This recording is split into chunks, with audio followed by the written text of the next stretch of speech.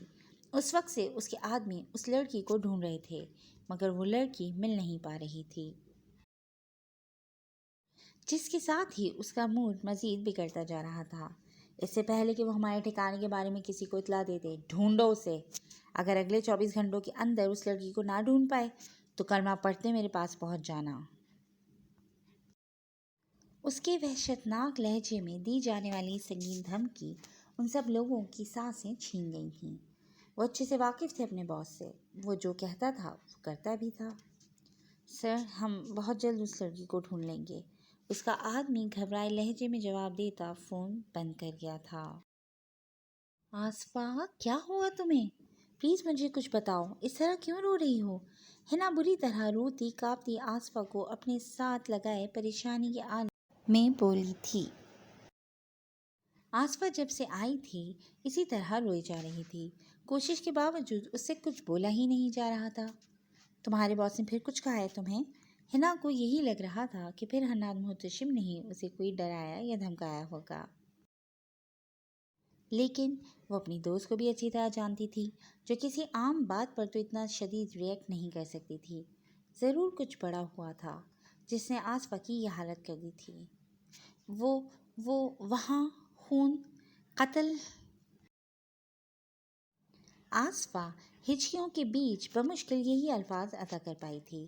کٹی ہوئی گردن اور ندی کی طرح کسی انسان کا بہتا خون، یہ خوفناک منظر اس کے کمزور دل پر بہت گہرا صدمہ چھوڑ گیا تھا۔ وہ مزید کچھ نہیں بول پائی تھی اور اگلے ہی لمحے ہوش و خرد سے بیگانہ ہوتی حنا کی باہوں میں جھول گئی تھی۔ آصفہ، آنکھیں کھولو۔ آصفہ، کیا ہوا ہے تمہیں؟ یا اللہ، ساری مشکلات اور مصیبتیں میری دوست کی زندگی میں ہی کیوں لکھ دی گئی ہیں؟ اس کے حصے کی خوشیاں کب ملیں گی اسے؟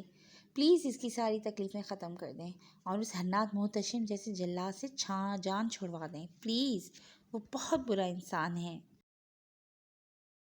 آسفا مزید اس کا ٹارچر برداشت نہیں کر سکتی۔ ہنا اسے بیڈ پر لٹا کر ڈاکٹر کو کال کرنے کے بعد اب اس کا ہاتھ تھام کر ہونٹوں سے لگائے آنسو بہاتی اپنے رب سے آسفا کے حق میں دعا گو تھی۔ ماشاء اللہ، میری بیٹی کتنی پیاری لگ رہی ہے۔ مجھے تو ڈر لگ رہا ہے کہیں تمہیں میری نظر ہی نہ لگ جائے۔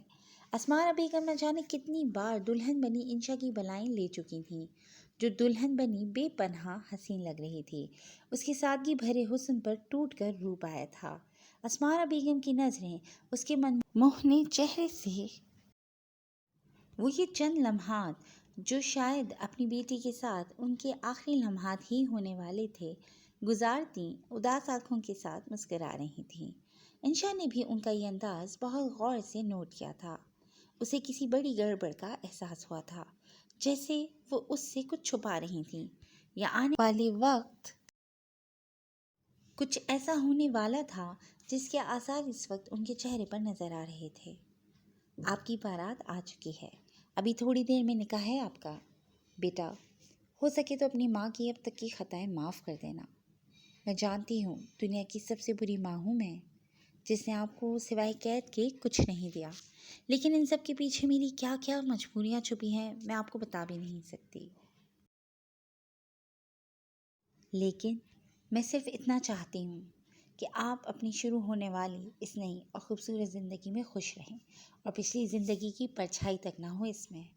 اسمارا بیگم اس کے ہاتھ تھام کر پیشانی چومتی محبت اور فکر سے چور لہجے میں بولی تھیں، جس پر نہ چاہتے ہوئے بھی انشا دقتوں سے مسکراتی تھی۔ جب اسی لمحے دروازے پر نوک کرتے ملازمہ نے نکاح خواں اور باقی گواہان کے اندر آنے کی اطلاع دی تھی۔ جی فرینڈز، آج کے لیے بس اتنا ہی، مگر کہانی ابھی باقی ہے اور یقیناً اب آپ بہت ایکسائٹڈ ہوں گے کہ وہبان اور انشا کے نکاح کے بعد کیا صورتحال ہوگی۔ تو پھر جڑے رہیے کلاسک انٹرٹینمنٹ چینل کے ساتھ۔ انشاءاللہ بہت جلد نئی ایپیسوڈ کے ساتھ حاضر ہوں گے۔ تب تک کے لیے اپنا بہت خیال رکھیے گا۔ ٹیک کیئر اینڈ اللہ حافظ۔